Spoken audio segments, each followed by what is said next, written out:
very much, Cathaoirleach. Cathaoirleach, the Irish Wheelchair Association was founded in 1960, and it currently has 20,000 members.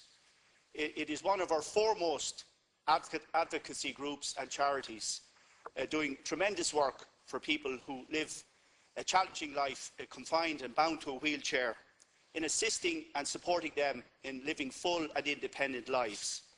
So it's hard to believe that still, in this day and age, we are building public buildings, we are providing public spaces like car parks and parks, and that we are publicly funding major projects and venues and stadiums that are still not properly and adequately wheelchair accessible and wheelchair friendly.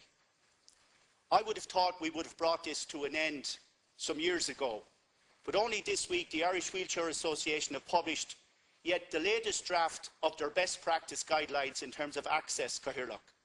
And I would like to ask the leader, at the earliest juncture and when appropriate, that if we could have the Minister for the Environment to debate and discuss this issue, so as that these guidelines and these best practice could be embedded in the planning code and in the regulations and rules. This will not put any additional costs on anyone who's building privately.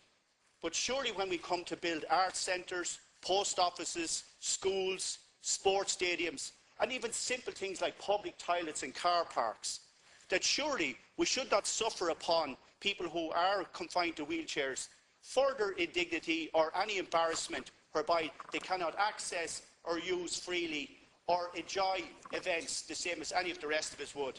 I think that it's a basic issue. I think it's a simple matter to resolve, and it's something that we can play a part in.